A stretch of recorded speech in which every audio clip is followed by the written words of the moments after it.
Hello and welcome to pathfinder.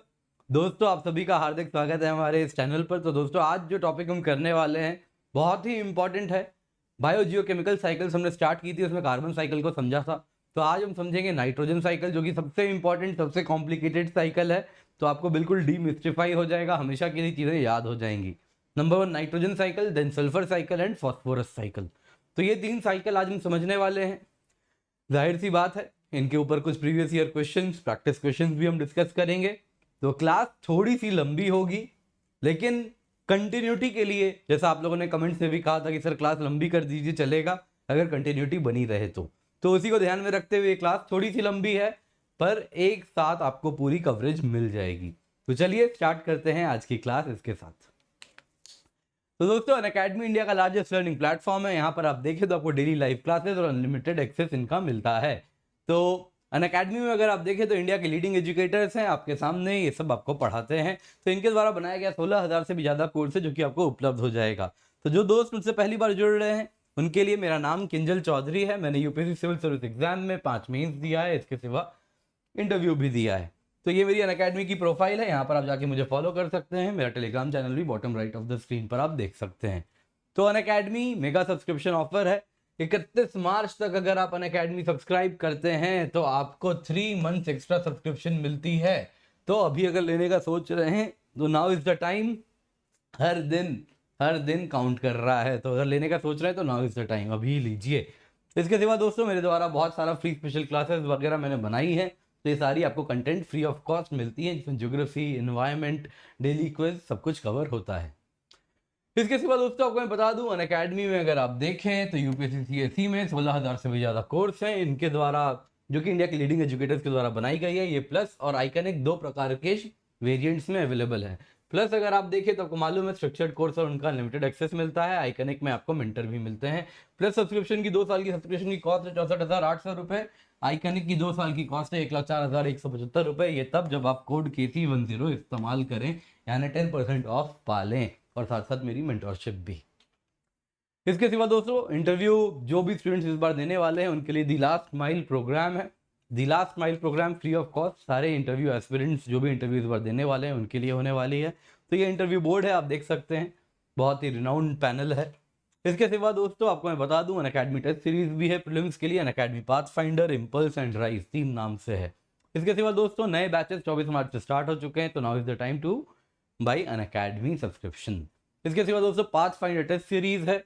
हर दिन आप देख सकते हैं अलग अलग टेस्ट सीरीज है। जल्दी से जाइए, एनरोल कीजिए, KC10 कोड से अनलॉक कीजिए। बहुत सारी एक्साइटिंग प्राइजेस आपको देखने मिलेंगी। तो दोस्तों, हमने समझा था nitrogen cycle N triple bond N N2 के फॉर्म में एटमॉस्फेयर में नाइट्रोजन रहती है। N ट्रिपल बॉन्ड N एक स्ट्रॉन्ग कोवेलेंट बॉन्ड है, तो इसको तोड़ना आसान नहीं है। तो बहुत ही हाई एनर्जी इंटेंसिव प्रोसेस ही इसको तोड़ सकती है, जैसे बिजली का गिरना नेचर में, या फिर कुछ स्पेशलाइज्ड बैक्टीरिया होते हैं जिनको हम कहते हैं नाइट्रोजन फिक्सिंग बैक्टीरिया, जो कि एटमॉस्फेयर के नाइट्रोजन को कुछ अलग फॉर्म में इस्तेमाल करके रख सकते हैं, अमोनिया के फॉर्म में रख सकते हैं। तो ये अगर आप देखें तो ये तो हमने समझा था पिछली क्लास में। इसके सिवा हमने समझा था कि नाइट्रोजन साइकिल अगर समझना है तो हमें बेसिकली 3 चीजें याद कर लेनी है। यही 4 चीजें, प्रोसेसेस जो हैं, हमको ये समझ लेने हैं। तो पूरा नाइट्रोजन साइकिल इन 4 प्रोसेस से संचालित होता है। पहला क्या है प्रोसेस? Nitrogen fixing. दूसरा आप देखोगे नाइट्रिफिकेशन। तीसरा अमोनिफिकेशन। और चौथा डीनाइट्रिफिकेशन। तो पूरी नाइट्रोजन साइकिल हम इन्हीं 4 पिलर्स के थ्रू समझने वाले हैं। तो चलिए, पहला है नाइट्रोजन फिक्सिंग। तो नाइट्रोजन, देखिए, फिक्सिंग का मतलब क्या हुआ? एटमॉस्फेयर में जो नाइट्रोजन है उसको ट्रैप किया जाए, उसको फिक्स किया जाए, उसको पकड़ा जाए। तो nitrogen needs to be fixed. Atmosphere में जो N2 है उसको पकड़ो और उसको अमोनिया बनाओ। तो ये जो प्रोसेस है इसको कहते हैं नाइट्रोजन फिक्सिंग। तो नाइट्रोजन फिक्सेशन अगर आप देखो अर्थ में 3 तरीके से हो सकता है। जैसा मैंने बताया, एटमॉस्फेरिक फिनोमेना, बिजली के गिरने से, उस दौरान N2 कुछ अमोनिया, नाइट्राइट, नाइट्रेट के फॉर्म में बदल जाती है, कन्वर्ट हो जाती है। ये बहुत कम मात्रा में होता है। तो रियलिटी में देखें तो इसका बहुत ज्यादा सिग्निफिकेंस आपको नहीं दिखेगा। दूसरा, आज के टाइम में मनुष्य क्या करते हैं? Haber-bash process. साइंस की अगर आपने एनसीईआरटी पढ़ी है तो आप क्या करते हैं, मैन क्या करता है, फर्टिलाइजर इंडस्ट्री में जिसको सिंथेटिक नाइट्रोजन भी कहते हैं, वो बनाता है। किस प्रोसेस से? हैबर-बॉश प्रोसेस से। तो ये भी मैन मेड है, लेकिन नेचुरल प्रोसेस जो है सबसे इंपॉर्टेंट, सबसे मेजर रोल, ये तो माइनर था बिजली का गिरना, मेजरली किससे हो रही है? माइक्रो ऑर्गेनिज्म से हो रही है। तो नाइट्रोजन फिक्सेशन ऑन अर्थ, कुछ माइक्रो ऑर्गेनिजम्स होते हैं, कुछ बैक्टीरिया होते हैं, कुछ एल्गी होते हैं, ये क्या करते हैं? नाइट्रोजन को फिक्स करते हैं, यानी एटमॉस्फेरिक N2 को plant usable form like ammonia, nitrite, nitrate में कन्वर्ट करते हैं। तो आइए अब इनको समझते हैं। तो स्क्रीन पर ध्यान दीजिए, भले मैं नहीं दिख रहा हूं, मेरी आवाज तो आप सुन ही सकते हैं। तो अगर आप देखें तो free living nitrogen fixing bacteria, तो नाइट्रोजन फिक्सेशन का मतलब आप समझ चुके हैं, एटमॉस्फेयर के N2 को प्लांट यूजेबल फॉर्म में कन्वर्ट करना, यूजुअली अमोनिया में कन्वर्ट कर देना, यूजुअली अमोनिया NH3 में। तो अगर आप देखें, ये जो माइक्रो ऑर्गेनिजम्स हैं, ये दो प्रकार के आपको देखने मिलते हैं। एक होता है फ्री लिविंग, दूसरे होते हैं सिम्बायोटिक एसोसिएशन में। तो फ्री लिविंग बैक्टीरिया मतलब जो कि अकेले इंडिपेंडेंट अस्तित्व है जिनका, जो कि इंडिपेंडेंटली रहते हैं, सॉइल में रहें, तो उनको क्या कहेंगे? Free living nitrogen fixing bacteria. ये दो प्रकार के एनवायरनमेंट में रह सकते हैं, oxygen rich, oxygen deficient. Oxygen rich यानी एरोबिक, ऑक्सीजन जहां पे कम हो यानी एनारोबिक। जैसे पानी से ढका हुआ इलाका हो तो ऑक्सीजन कम होगा, ऑक्सीजन कट हो जाएगा पानी से, तो लिमिटेड सप्लाई में ऑक्सीजन है, तो वैसे एनवायरनमेंट हो गया, कहेंगे एनारोबिक। तो एरोबिक रीजन में जो बैक्टीरिया नाइट्रोजन फिक्स कर सकते हैं, उनमें सबसे फेमस है एजिटोबैक्टर। तो सॉइल वगैरह में एजिटोबैक्टर रहेगा, ये नहीं, यहां पे सॉइल वगैरह में एजिटोबैक्टर रहेगा, और ये क्या करेगा? ये सॉइल में रहने वाला एजिटोबैक्टर एटमॉस्फेयर का नाइट्रोजन पकड़ के लाएगा। ये देखिए, एटमॉस्फेयर से नाइट्रोजन पकड़ के ला रहा है और उसको कुछ अमोनिया के फॉर्म में कन्वर्ट कर दे रहा है। तो ये प्रोसेस क्या है? Nitrogen fixing. वैसे ही अगर एनएरोबिक कंडीशंस है पानी में, कौन काम करेगा? क्लोस्ट्रीडियम। क्लोस्ट्रीडियम क्या करेगा? पानी में एटमॉस्फेयर का N2 को पकड़ेगा और उसको plant usable form like ammonia में कन्वर्ट कर देगा। तो दोस्तों, फ्री लिविंग बैक्टीरिया समझने के बाद हम दूसरा देखते हैं, सिम्बायोटिक। सिम्बायोटिक एसोसिएशन याद है, म्यूचुअलिज्म में हमने पढ़ा था। तो सिम्बायोटिक एसोसिएशन यानी प्लस प्लस दोनों का फायदा। तो कुछ बैक्टीरिया, उनको कहते हैं लेग्यूम राइजोबियम सिम्बायोसिस। तो लेग्यूमिनस प्लांट्स होते हैं, आपको मालूम होगा, कुछ प्लांट्स होते हैं जो कि लेग्यूमिनस होते हैं, जो कि पल्सेस वगैरह हैं। तो उन प्लांट्स के रूट में एक राइजोबिया नाम की बैक्टीरिया रहती है। ये राइजोबिया क्या करती है? ये एटमॉस्फेयर से N2 नाइट्रोजन फिक्स करती है और प्लांट को अमोनिया दे देती है, जिसको प्लांट अमीनो एसिड्स में इस्तेमाल कर लेता है। और बदले में लेग्यूम वाली, जो पल्सेस वाली प्लांट है, दाल वाली प्लांट है, वो क्या देती है राइजोबिया को? तो फोटोसिंथेसिस करके शुगर वापस उसको दे देती है, जिससे वो एनर्जी बना लेती है बैक्टीरिया। तो ये कैसी है एसोसिएशन? Symbiotic association. तो इस प्रकार की बैक्टीरिया को कहेंगे symbiotic nitrogen fixing bacteria, like rhizobium. ये क्या करती है? प्लांट्स के रूट्स में रहती है, लेग्यूमिनस रूट प्लांट्स के ऐसे रूट्स में रहती है, और ये एटमॉस्फेयर से नाइट्रोजन अमोनिया बना के स्टोर कर लेती है। इसके सिवा आप देखें तो नाइट्रोजन फिक्सेशन, अगर ओशंस की बात करें तो वहां पर आपको कुछ मेजर जो ऑर्गेनिजम्स हैं जो कि नाइट्रोजन फिक्स करते हैं, उनका नाम आपको जानना चाहिए। नॉस्टॉक जानिए, एनाबिना जानिए, स्पिरुलिना जानिए। ये तीन जरूर जानिएगा, जो कि क्या करते हैं? ओशंस में नाइट्रोजन फिक्सिंग के लिए रिस्पॉन्सिबल हैं। इसके बाद दोस्तों, अगर हम देखें, नेक्स्ट प्रोसेस है, जैसा हमने पढ़ा, तो पहला हमने पढ़ लिया, जान लिया क्या? Nitrogen fixing. तो ये हमें अच्छे से क्लियर हो चुका है, नाइट्रोजन फिक्सिंग। अब हम चलने वाले हैं अगला प्रोसेस, अमोनिफिकेशन की तरफ। अमोनिफिकेशन क्या है? आइए इसको समझते हैं। तो जो यूरिक एसिड मिल रही है, उसको कैसे अमोनिया में कन्वर्ट कर दिया जाए, that process is called as ammonification. Ammonification. तो अमोनिफिकेशन में अगर आप देखें तो हुआ क्या कि ये प्लांट्स हैं, प्लांट्स में कुछ नाइट्रोजन है, क्योंकि आपको मालूम ही है नाइट्रोजन N2 फॉर्म में नहीं, लेकिन अलग अलग फॉर्म में नाइट्रोजन जरूर प्लांट्स में रहेगा। उससे उसका जेनेटिक मटेरियल, DNA से लेके सब कुछ उसी से बन रही है। तो वो जो नाइट्रोजन है, जब वो प्लांट का पत्ता गिरेगा तो नाइट्रोजन कहाँ जाएगा? सॉइल में जाएगा। वो पत्ते पे कौन ऑपरेट करेगा? डिकम्पोजर्स एक्टिवेट करेंगे, डिकम्पोजर्स ऑपरेट करेंगे। तो डिकम्पोजर्स क्या करेंगे? जाहिर सी बात है, इस प्लांट के नाइट्रोजन को सॉइल तक पहुंचाएंगे। तो ये जो प्रोसेस हो रही है, या फिर ये खरगोश है, खरगोश ने जो पत्ता खा के नाइट्रोजन रिच एक्सक्रीशन किया, जो एक्सक्रीट किया, वो एक्सक्रीशन अगर आप देखें तो उसमें भी कुछ नाइट्रोजन का प्रेजेंस है, तो उसमें भी अगेन डिकम्पोजर्स एक्टिवेट करें हो जाएंगे, ऑपरेट करेंगे। तो ये जो वेस्ट प्रोडक्ट्स हैं, जो कि ऑर्गेनिक वेस्ट प्रोडक्ट्स हैं, ऑर्गेनिक मटेरियल्स रिलीज कर रहे हैं, या फिर जो डेड रिमेन्स हैं, मरा हुआ जानवर है तो उसकी भी बॉडी में नाइट्रोजन तो है ही, तो वो सारे के सारे अमोनिया के फॉर्म में कन्वर्ट हो जाते हैं और अमोनियम आयंस के फॉर्म में कन्वर्ट हो जाते हैं। किनके द्वारा? कुछ बैक्टीरिया के द्वारा। इसी को क्या कहते हैं? कुछ डिकम्पोजर्स हैं जो कि इसको क्या करते हैं, ये जो नाइट्रोजन है इसको आप अगर देखो तो इसको अगर आप देखो तो अमोनियम आयंस में कन्वर्ट कर देते हैं, अमोनिया एंड अमोनियम आयंस में कन्वर्ट कर देते हैं। इसी प्रोसेस को क्या कहते हैं? अमोनिफिकेशन। तो नाइट्रोजन फिक्सिंग बैक्टीरिया भी अगर आप देखो तो उसने क्या किया? यूरिया बनाया, NH3 बनाया, अमोनिया बनाया, यहां तक NH3। ये अमोनिया अमोनिफिकेशन के बाद किस में कन्वर्ट हो गया? NH4+ में। तो soil fixing bacteria, nitrogen fixing bacteria ने क्या किया था? नाइट्रोजन N2 को NH3 में कन्वर्ट किया, अमोनिफिकेशन ने NH4+ बनाया। वैसे ही पत्ते गिरे, डेड रिमेन्स गिरे, उसने भी क्या किया? उस यूरिया को, क्योंकि आपको मालूम है यूरिन है तो यूरिक एसिड होती है, उसमें यूरिया होता है, वैसे ही एक्सक्रीशन है, यूरिया रिच है, तो वो यूरिया को किस में कन्वर्ट किया उसने?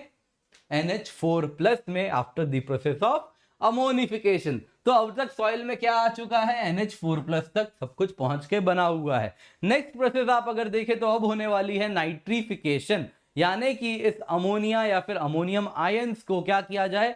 नाइट्रेट्स में कन्वर्ट किया जाए। तो अब अमोनियम आयंस कुछ प्लांट ही डायरेक्टली ले सकते हैं। मोस्ट अगर आप देखो तो अमोनियम आयंस को डायरेक्टली नहीं एब्जॉर्ब कर सकते, कुछ प्लांट जरूर कर सकते हैं, मोस्ट प्लांट्स नहीं कर सकते। मोस्ट प्लांट्स क्या करते हैं? वो नाइट्रेट्स को एब्जॉर्ब करते हैं। वो कब बनती है? जब अमोनियम आयंस जो पहुंची हुई है यहां पे NH4+, उस पे कुछ बैक्टीरिया ऑपरेट करते हैं जिनको हम कहते हैं नाइट्रीफाइंग बैक्टीरिया। और ये प्रोसेस क्या है? नाइट्रिफिकेशन। तो नाइट्रिफिकेशन के दौरान कुछ नाइट्रीफाइंग बैक्टीरिया ऑपरेट करते हैं इन पे, और वो NH4+ को नाइट्राइट्स में कन्वर्ट कर देते हैं, NO2-। ये NO2- में और नाइट्रीफाइंग बैक्टीरिया ऑपरेट करते हैं, और ये फर्दर आप देखोगे तो इसको NO3- में कन्वर्ट कर देते हैं, फर्दर ऑक्सीडाइज कर देते हैं। तो बस इनका नाम जानना है, ये कौन से बैक्टीरिया है। तो अमोनियम आयन सबसे पहले ऑक्सीडाइज होते हैं किसमें? तो यहां पर आप देखो तो नाइट्राइट्स में। नाइट्राइट्स यानी NO2-। NO2- कौन सी बैक्टीरिया काम करती है? नाइट्रोसोमोनास याद रखिए, नाइट्रोकॉकस याद रखिए। उसके बाद आप देखिए तो ये नाइट्राइट यहां पे जो NO2- बनी हुई थी, ये देखिए जो बनी हुई है, फर्दर किसमें कन्वर्ट होंगे? नाइट्राइट्स फर्दर होते हैं नाइट्रेट्स में। तो आप अगर देखें ये नाइट्रेट्स में जब कन्वर्ट होते हैं तो नाइट्राइट फर्दर ऑक्सीडाइज होते हैं नाइट्रेट में। किसके द्वारा? तो यहां पे जो बैक्टीरिया ऑपरेट कर रहे हैं इनका नाम है नाइट्रोबैक्टर। नाइट्रोबैक्टर। तो ये नाइट्रीफाइंग बैक्टीरिया क्या होते हैं? नाइट्रोबैक्टर। ये कीमो ऑटोट्रॉफ्स होते हैं। कीमो ऑटोट्रॉफ्स याद है, ये फोटोसिंथेसिस नहीं करते, ये अपनी एनर्जी कीमोसिंथेसिस के माध्यम से निकालते हैं। तो ये नाइट्रोजन से ही अपनी एनर्जी इसी प्रोसेस में NO2- को NO3- में जब कन्वर्ट कर रहे होते हैं, नाइट्राइट को नाइट्रेट बना रहे होते हैं, इसी दौरान ये अपनी एनर्जी नीड्स फुलफिल कर लेते हैं। एंड नाइट्रेट्स जो है वो इजीली प्लांट्स एब्जॉर्ब कर सकते हैं। तो प्लांट्स फाइनली क्या करते हैं? नाइट्रेट्स को एब्जॉर्ब कर लेते हैं और उससे अमीनो एसिड्स बनाते हैं, जो कि बिल्डिंग ब्लॉक है। अलग अलग प्रोटीन के स्ट्रक्चर जैसे बनाने हैं वैसे आप उनसे बना सकते हो। जब आप प्लांट को यूरिया फर्टिलाइजर देते हो तो आप क्या देते हो उसे? अमोनिया देते हो, उस अमोनिया पे क्या होता होगा, अमोनिफिकेशन होता होगा, वो अमोनियम आयंस में बनता होगा, नाइट्रिफिकेशन होता होगा और फाइनली जाके नाइट्रेट्स बन के प्लांट्स उसे इस्तेमाल कर पाते होंगे। तो ये कहानी किसकी थी, नाइट्रिफिकेशन। आई होप आप लोगों को समझ आ गया। फाइनली देखिए कोई भी साइकिल तब कंप्लीट है जब उसको रिजर्वायर से खींच के जमीन पे लाए और जमीन से वापस रिजर्वायर में भेजें। नाइट्रोजन का रिजर्वायर क्या है, एटमॉस्फेयर है। अगर फाइनल साइकिल को कंप्लीट करने वाला प्रोसेस ना हो, सॉइल टू रिजर्वायर ना हो ये प्रोसेस, तो सॉइल क्या होता जाएगा, नाइट्रोजन रिच होता जाएगा। तो इसलिए अब सारा मेहनत बर्बाद करने वाला और एक जीव आएगा। इस प्रोसेस को कहते हैं डीनाइट्रिफिकेशन। ये क्या है, सॉइल में जो नाइट्रेट है उसको नाइट्रोजन में कन्वर्ट कर दो। तो नाइट्रेट क्या है, सॉइल में मौजूद है। अब अगर आप देखो तो ये क्या कर रहा है, धीरे धीरे इसमें डीनाइट्रिफिकेशन के दौरान कुछ स्पेशलाइज्ड बैक्टीरिया ऑपरेट करते हैं, लाइक सूडोमोनास, थायोबैसिलस। ये लोग क्या करते हैं, जो नाइट्रेट्स या नाइट्राइट्स के रूप में मटेरियल पसंद है, जो कंपाउंड्स पसंद हैं, उसको वापस से एलिमेंटल नाइट्रोजन N2 बना देते हैं और N2 बना के एटमॉस्फेयर में वापस पहुंचा देते हैं। तो इस प्रकार से साइकिल क्या होती है, कंप्लीट हो जाती है। इस प्रकार से नाइट्रोजन वापस एटमॉस्फेयर में पहुंच जाता है और साइकिल कंप्लीट हो जाती है। तो ये कहानी किसकी थी, पूरी की पूरी नाइट्रोजन साइकिल। अगर मैं समराइज करूं नाइट्रोजन साइकिल, तो एटमॉस्फेयर में नाइट्रोजन है, उसमें नाइट्रोजन फिक्सिंग बैक्टीरिया लगते हैं। ये नाइट्रोजन फिक्सिंग बैक्टीरिया क्या करते हैं, तो उसको N2 को अमोनिया में कन्वर्ट करते हैं। अमोनिफिकेशन होती है बैक्टीरिया एंड फंगाई के द्वारा, डिकम्पोजर्स हैं, वो NH4+ में कन्वर्ट करते हैं। उसके बाद नाइट्रिफिकेशन होती है, ये NH4+ NO2- बनता है और ये NO2- फर्दर नाइट्रिफिकेशन के दौरान NO3- बनता है। फाइनली डीनाइट्रिफिकेशन बैक्टीरिया ऑपरेट करते हैं और ये वापस एटमॉस्फेयर में पहुंच जाता है। नाइट्रिफिकेशन के दौरान ही ये NO3- बन के पेड़ पौधों में भी नाइट्रोजन पहुंचता है और इस प्रकार से पेड़ पौधे को अगर कोई बकरी खाती है तो उस बकरी के शरीर में भी नाइट्रोजन आ जाता है। इसको कोई शेर खाएगा तो शेर के भी बॉडी में नाइट्रोजन आ जाएगा। तो इस प्रकार से टेरेस्ट्रियल फूड वेब में भी नाइट्रोजन पहुंचता है और जब वो जानवर मरता है तो डिकम्पोजर्स ऑपरेट करते हैं और वो अमोनिफिकेशन करके उसको वापस सॉइल में पहुंचा देते हैं। वैसे ही अगर समुद्र की बात करें तो समुद्र में आप देखोगे तो नाइट्रोजनस सेडिमेंट्स अगर आप देखो तो नदी है, रन ऑफ में नाइट्रोजन लेके आ रही है, कंटिन्यूसली समुद्र में सप्लाई करती जा रही है। एटमॉस्फेयर के जो नाइट्रोजन हैं, कुछ नाइट्रोजन फिक्सेशन होती है वहां पे भी, और उसके साथ आप अगर देखोगे तो यहाँ पे भी नाइट्रिफिकेशन प्रोसेस होती है जो कि बैक्टीरिया NO3- NO2- बनाते हैं और इन पे फाइनली डीनाइट्रिफिकेशन बैक्टीरिया ऑपरेट करते हैं जो फाइनल N2 में कन्वर्ट कर देते हैं। तो आपके लिए मेजरली इतना ही पार्ट याद रखना है, तो वो नहीं भी याद रखे चलेगा, बट बस पर्पस है जानना तो जान लीजिए। समुद्र में भी कुछ इस प्रकार से नाइट्रोजन साइकिल चल रही है। तो नदी आ रही है, नदी साथ में नाइट्रोजनस सेडिमेंट्स ला रही है, वो धीरे धीरे ओशन फ्लोर में गिरती जाएगी तो ओशन फ्लोर में भी पहुंचती है, यानी कि कंप्लीटली गैसियस नहीं है, कुछ सेडिमेंट्री पार्ट आपको इस साइकिल में भी मिलेगा। चलिए नेक्स्ट दो साइकिल हमारे बच रहे हैं, फास्फोरस साइकिल एंड उसके बाद सल्फर साइकिल। ये दो साइकिल्स अगर आप देखें तो कंप्लीटली कोई साइकिल सेडिमेंट्री नहीं है, यानी मेजरली सेडिमेंट्री साइकिल है। तो अगर आप देखें तो कार्बन नाइट्रोजन जो कि प्राइमरीली एटमॉस्फेयर में जिनका रिजर्वायर है, फास्फोरस अगर आप देखें तो लार्ज अमाउंट में वो रॉक्स के फॉर्म में रहती है, मिनरल में फॉस्फेट रॉक्स के रूप में रहती है और साइकिल एंटर करती है रॉक्स के वेदरिंग और इरोजन के दौरान।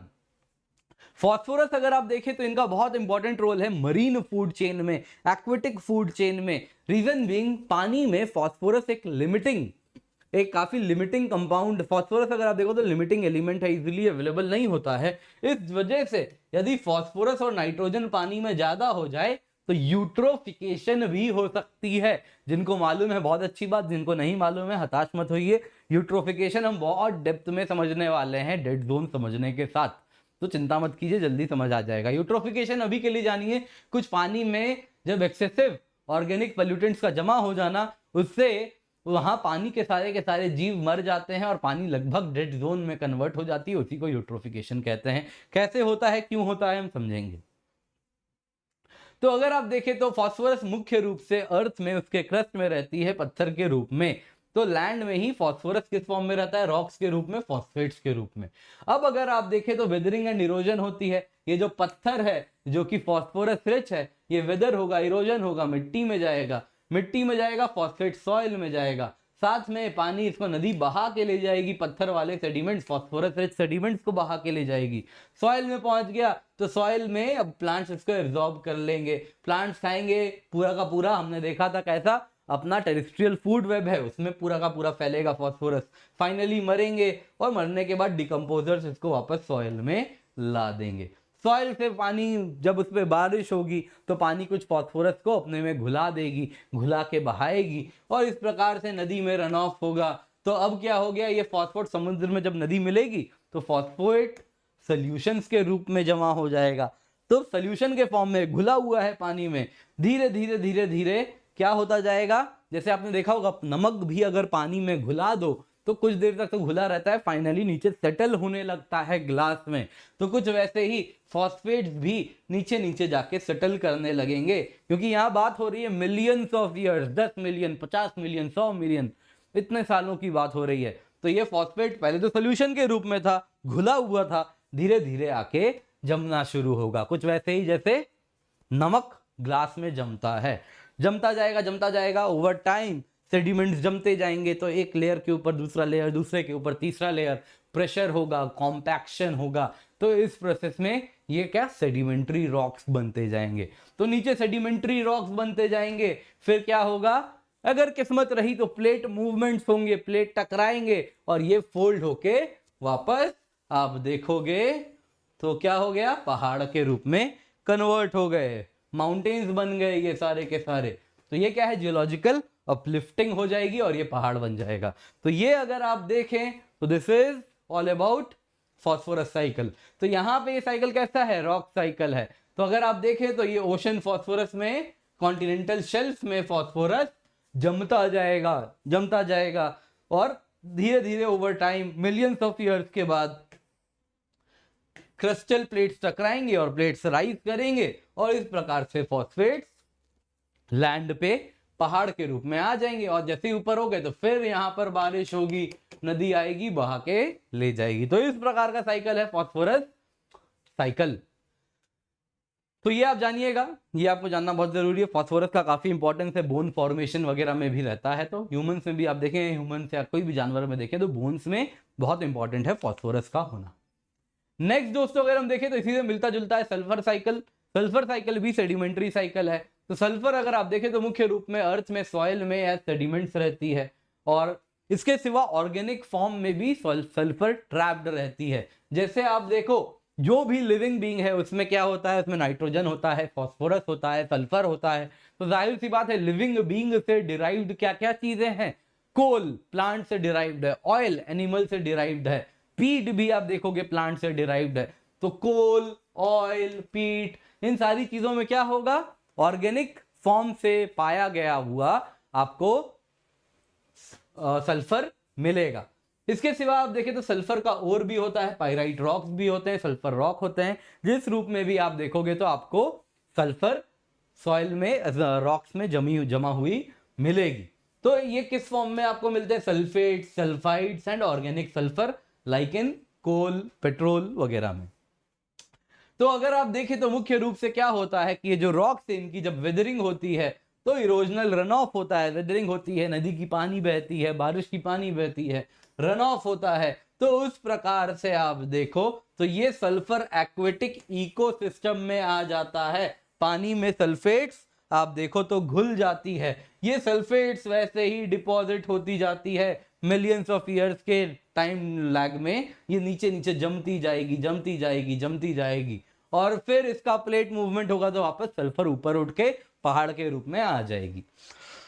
तो सल्फर साइकिल आप देखें तो मोस्टली तो कुछ फास्फोरस साइकिल में जैसे हमने देखा था घूमते हुए, वैसे ही सेडिमेंट्री साइकिल है, यही प्रोसेस हो रहा है, एग्जैक्टली यही प्रोसेस हो रहा है। मोस्टली सेडिमेंट्री है लेकिन साथ साथ कुछ आप देखो तो गैसियस भी है। तो ये सल्फर अगर आप देखो एटमॉस्फेयर में दो रूप में आप देखोगे, एक है H2S के रूप में, दूसरा है सल्फर डाइऑक्साइड के रूप में।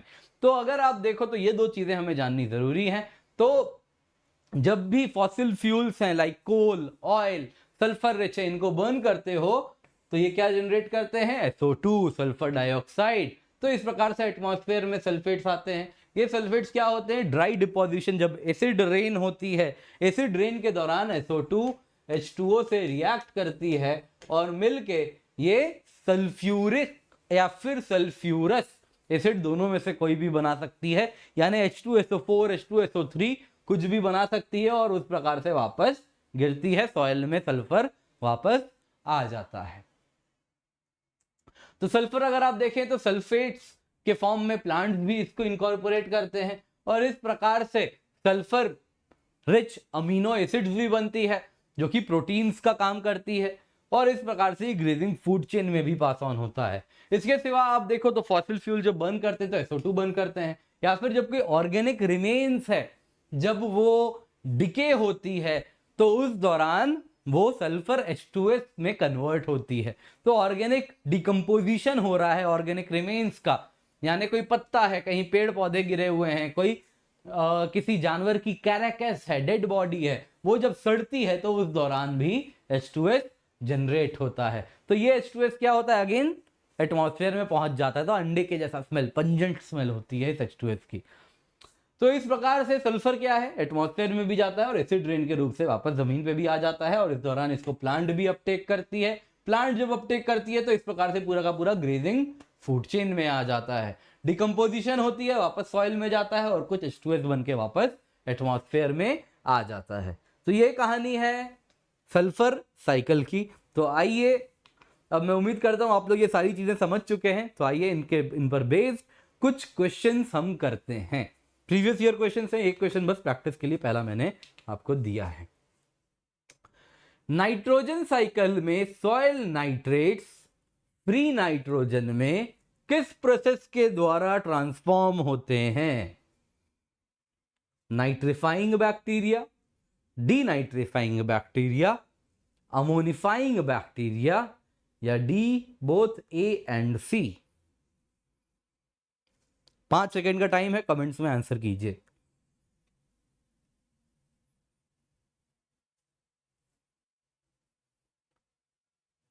फ्री नाइट्रोजन में नाइट्रेट्स बन रहे हैं तो कौन सी बैक्टीरिया है? B, denitrifying bacteria. Photosynthesis, respiration, decay of organic matter, volcanic action, previous year question है। इनमें से क्या कार्बन साइकिल में कार्बन डाइऑक्साइड ऐड करता है? निकालता नहीं है, ऐड करता है। तो अर्थ में इनमें से क्या क्या प्रोसेस से कार्बन ऐड होती है? Photosynthesis, respiration, decay of organic matter, volcanic action.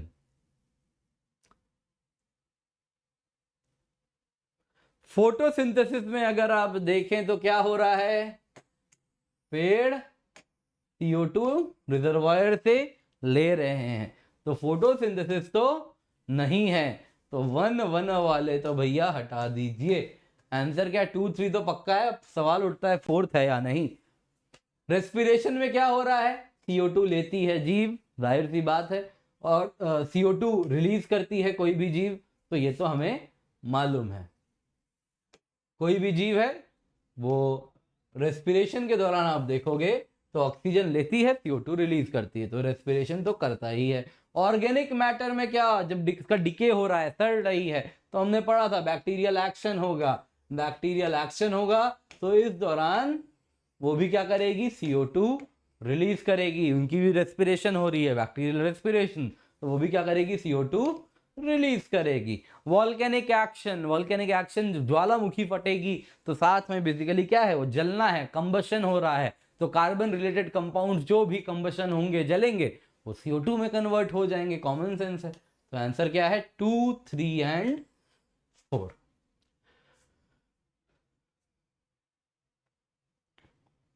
तो कोल के कंबशन से थर्मल पावर प्लांट में क्या क्या एमिट आपको होते हुए दिखेगा? इनमें से क्या क्या एमिशंस आपको थर्मल पावर प्लांट में, अगर कोल कंबशन हो रही है उस थर्मल पावर प्लांट में, तो देखने मिलेगी?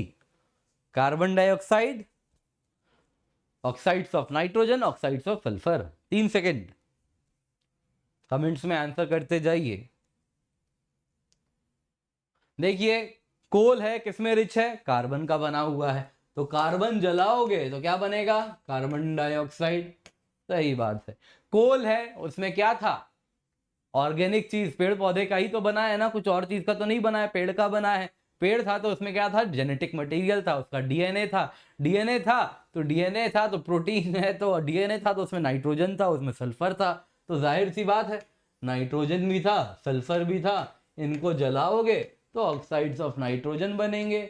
सल्फर रिच भी है तो इनको जलाओगे तो SO2 भी बनेगा। तो आंसर क्या है? 1, 2 एंड 3। कॉमन सेंस, बस समझते जाओ, कुछ रटना नहीं होता। कोल के कंबशन से क्या निकलेगा, नहीं भैया, कॉमन सेंस से सब हो जाता है, बस कंसेप्ट समझते चलो।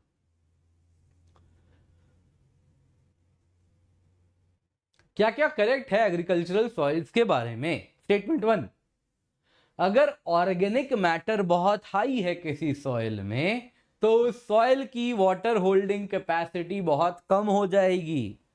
स्टेटमेंट 2, सॉइल का कोई रोल नहीं है सल्फर साइकिल में।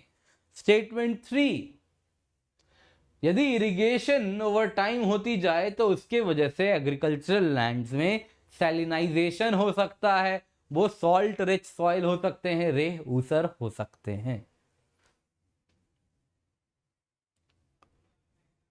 कमेंट्स में आंसर लिखते जाइए, 5 सेकंड है आपके पास, पॉज कीजिए, कमेंट्स में आंसर लिखिए, आगे बढ़िए, तो ही आप सीख रहे हो। चलिए, तो देखिए भैया, सबसे पहले स्टेटमेंट 3 तो बिल्कुल सही है। इरिगेशन यदि फॉल्टी हो जाए, पंजाब में क्या हो रहा है, हरियाणा में क्या हो रहा है, वेस्टर्न यूपी में क्या हो रहा है, फॉल्टी इरिगेशन होती है, रे ऊसर बनता है, सॉइल सैलिनाइज हो जाती है। जब ये टॉपिक मैं पढ़ाऊंगा तो आपको कवर कर दूंगा कैसे सॉइल सैलिनाइजेशन होती है। स्टेटमेंट 3 बिल्कुल सही है, सॉइल का कोई रोल नहीं है सल्फर साइकिल में। कैसी बात करते हो साहब, अभी पढ़ा है हमने। सल्फर साइकिल देखो कैसी साइकिल है, सेडिमेंट्री साइकिल है। तो सॉइल का तो बहुत बड़ा रोल है, एयर से ज्यादा सॉइल का ही मेजर रोल है, एटमॉस्फेयर से ज्यादा। तो स्टेटमेंट 2 तो बिल्कुल गलत, स्टेटमेंट 2 तो बिल्कुल गलत। अब सवाल उठता है 3 सही है या 1 एंड 3 सही है? तो 1 भी अगर आप देखें तो ऑर्गेनिक मैटर जो होती है ना सॉइल में, आपको मालूम है सॉइल में अगर आप ऑर्गेनिक मैटर गोबर डालते हो तो सॉइल अच्छी होती है, खराब होती है? अच्छी होती है, उसकी वाटर होल्डिंग कैपेसिटी बढ़ जाती है। उसमें आप देखोगे तो नाइट्रोजन, फास्फोरस, सल्फर भी वो गोबर से रिलीज होता है, बैक्टीरियल एक्शन भी बढ़ती है, डिकम्पोजर्स ज्यादा ऑपरेट करते हैं, और साथ साथ वो सॉइल का टेक्सचर भी इंप्रूव करती है, और इस दौरान सॉइल की वाटर होल्डिंग कैपेसिटी इंक्रीज करती है, तो रिड्यूस नहीं होगी। अगर आप देखो तो ऑर्गेनिक मैटर यदि बढ़ाओगे तो सॉइल में वाटर होल्डिंग कैपेसिटी रिड्यूस नहीं होगी, बल्कि क्या होगी? इंक्रीज होगी। तो स्टेटमेंट 1 क्या है? गलत है। तो आंसर क्या है? B3 only. तो इसके साथ दोस्तों हमने सारे के सारे इस टॉपिक से रिलेटेड क्वेश्चंस भी कर लिए हैं। इस चैनल को सबसे पहले आप सब्सक्राइब करें, हमारे पाथफाइंडर चैनल को सब्सक्राइब करना ना भूलें। इसके सिवा हमारा टेलीग्राम चैनल है जहाँ पे आपको ये PDF भी मिल जाएगी। तो दोस्तों जब भी अनअकैडमी पर आए यूज द कोड KC10, क्योंकि इससे सिर्फ 10% ऑफ नहीं मिलता, बल्कि सच बताऊं तो मैं आपको, अगर आप प्लस सब्सक्रिप्शन भी लेते हैं यूजिंग माई कोड, तो मैं आपको मेंटरशिप ऑफर करता हूँ, जो कि मेरे एंड से एक्स्ट्रा है, एंड डायरेक्ट हैंड होल्डिंग मिलती है। कोई ऑफिस स्टाफ नहीं है, आप डायरेक्टली मेरे संपर्क में रहेंगे, सीधा कॉल कीजिए and will be in touch. इसके सिवा आपको बेस्ट नोट्स मिलेंगे, एंड जो गाइडेंस है वो सारे सब्जेक्ट्स ऑफ GS, ऐसे एंड ज्योग्राफी ऑप्शनल को कवर करती है। Thank you so much for joining, have a great day and happy Holi guys. Thank you so much for joining, have a great day.